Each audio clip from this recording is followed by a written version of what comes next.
Welcome to Car Sales Talk 101, where it's all about life in the car business. Telling you like it is. Here's the man with the plan, Terry Cameron. Let's get started. Welcome back to Car Sales Talk 101. I'm Terry Cameron. Thanks for hanging out again with me this week for episode number 198. Let's talk about the trade. I want to wish everybody a happy new year, and it's time to start working on that 2023 W-2 right now. And that's what we're going to try to talk about in these future episodes is how to make more money this year. Because that's what we're doing. We're selling cars to make money. You know, if you've been in the car business for any length of time, you probably have had many disagreements with customers, especially on the value of their trade-in vehicle. You also know that how you handle these disagreements can greatly affect the gross profit of the deal, which in turn affects your commission. And the last time I checked, we do not sell cars for the fun of it. It's all about the dollars, baby. But throughout my career, I found out that most of the disagreements we have with our customers do not have to be negative. In fact, I figured out that most, if not all of the disagreements are caused or brought on by us, not the customer. Now, I know sometimes it can be really hard to hold back what we really want to say to the customer when they disagree with us. But if you can muster up the strength to bite your tongue just once in a while, you'll see that there are better ways to come to a mutual agreement and possibly increase your commission without any confrontation at all. Now, we have to be careful when in the negotiating phase of the process not to mistake a question or concern as an objection and attack that question or concern and turn it into an objection, which results in a negative outcome.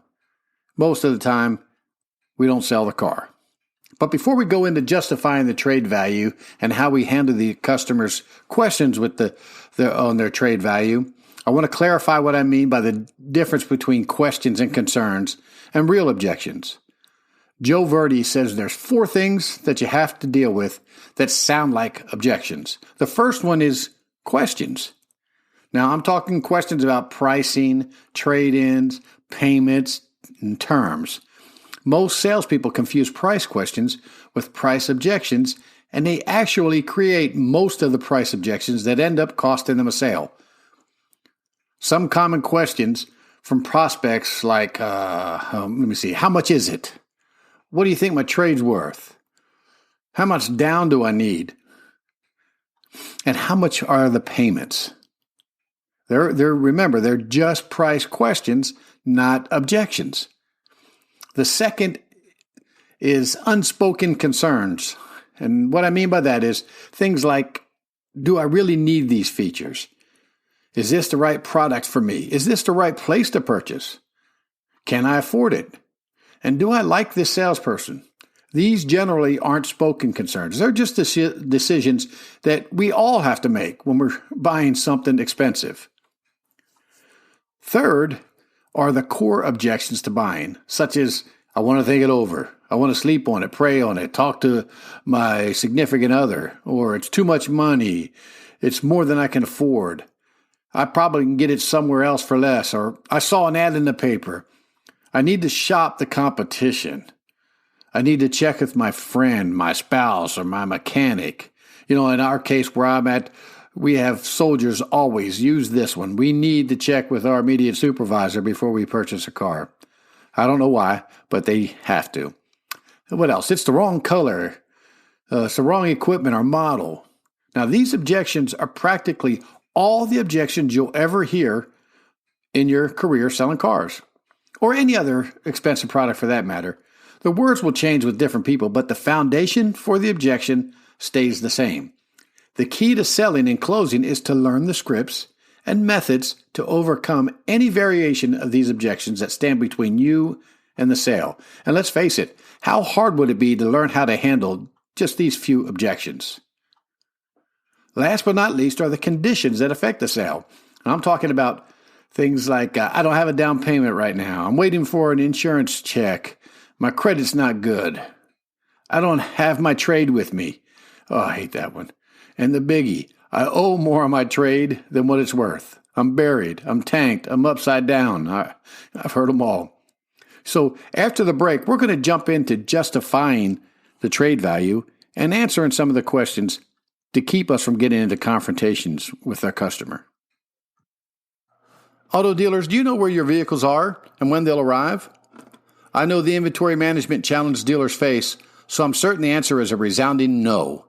But Montway Auto Transport can change your answer to a confident yes with the Montway Automation Portal, better known as MAP, M-A-P. MAP offers a smarter way to move and manage orders while giving you end-to-end visibility of all inbound and outbound units. You can upload VINs, get pricing, dispatch the orders, and track every unit on the dashboard. Leveraging MAP can save you time and money and get your vehicles to your lots quicker to sell. With MAP, you can book, track, and manage your inventory from one revolutionary platform. See MAP in action at www.montway.com/MAP. Now write this down, www.montway.com/MAP, and put your dealership on the map. Welcome back. All right, so we greeted the customer and made a selection on the vehicle that they want, and now it's time to find out if they have a trade. Now, before I go any further, I want to make one thing clear. We do not appraise trades before we make a selection. It just drives me crazy when a salesperson drops the trade keys on my desk, tells me the customer wants to find out what his trade is, what it's worth before he picks out a car. Why? Well, let me tell you why. Rarely will the customer be happy with the initial trade value we give them. So this puts us in an awkward position because we are forced into negotiating the trade value before they made a commitment to purchase, and it also gives them a way out.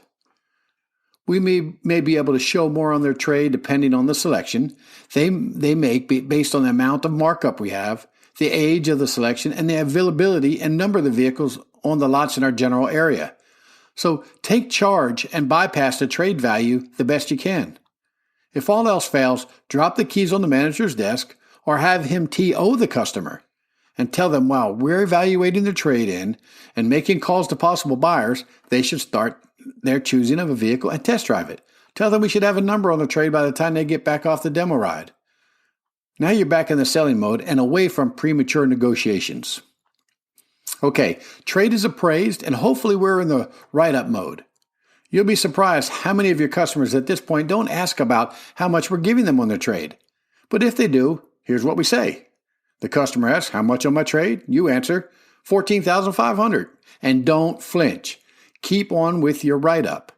Yeah, they may say something now, and that's okay. Just don't make a big deal out of it.